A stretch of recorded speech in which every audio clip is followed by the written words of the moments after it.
So in 1988, Alan Clark, on behalf of the New Zealand Vine Improvement Group, imported 2 clones from Burgundy, and they were what we call B95 and B96. So here we are looking at Chardonnay 95. As I said just a minute ago, it has become probably the mainstay clone in the last 10 years of plantings. Now what we typically see, quite a conical bunch and quite tight, as a result reasonably quite prone to botrytis. So Nick, tell me what you're seeing here, man. Yes, I agree. Again, tight bunches on this 95. This is a typical bunch shape with an elongated bunch, a little bit of a shoulder either side. Pretty tight. In this case, as tight as the clone 6.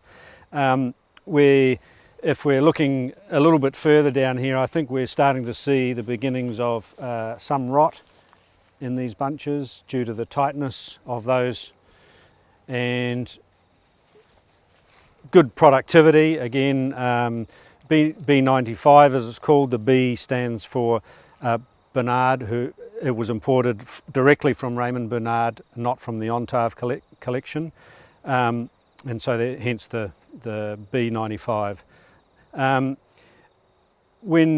When Jeff and Rod and I visited Burgundy in 2007, it was, we specifically went to look at this clonal material, and the guys from Ontave had set up a few vineyards for us to look at in Cordon Charlemagne, the premium Chardonnay producing region of Burgundy.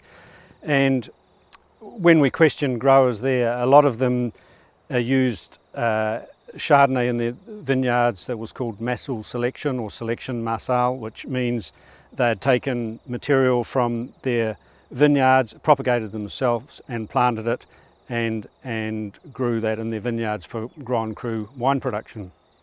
So that was at about they typically had maybe 40% of selection massal in their vineyard, and then a lot of them had started to move on to the Ontave clones. So the earlier clones were 75 and 76, then 95 and 96, so 95 was preferred by them.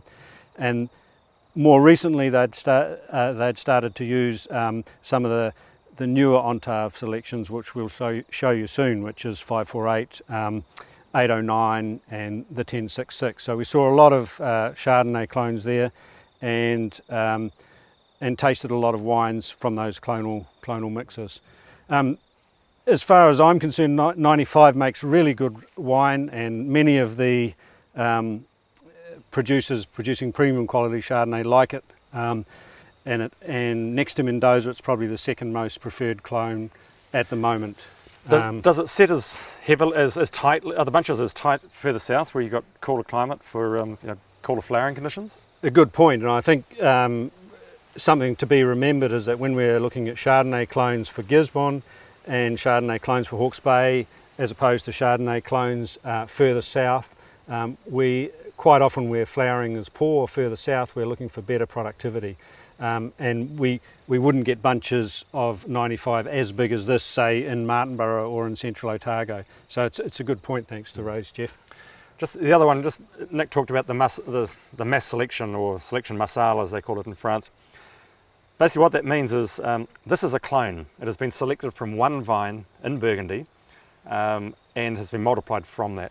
Whereas massal selection is going into a vineyard and selecting cuttings from a range of plants which to the vigneron they see as having superior qualities. But so you have quite a wide gene pool, I guess, in there. Whereas here you are down to one clone. And there's quite a debate in Burgundy. Some people are very strongly favour the massal selection. Others really see that, the value of clonal selection. And one of the big advantages of clonal selection is you do know what you're getting, and you're going to get it every time, but also you know the health status, particularly the virus status of that material. Whereas under massal selection, there is always the risk of introducing a range of viruses into your vineyard. And as we all know in New Zealand, with the spread of leaf roll 3, introducing virus into your vineyard is not something any of us sort of willingly go out and do.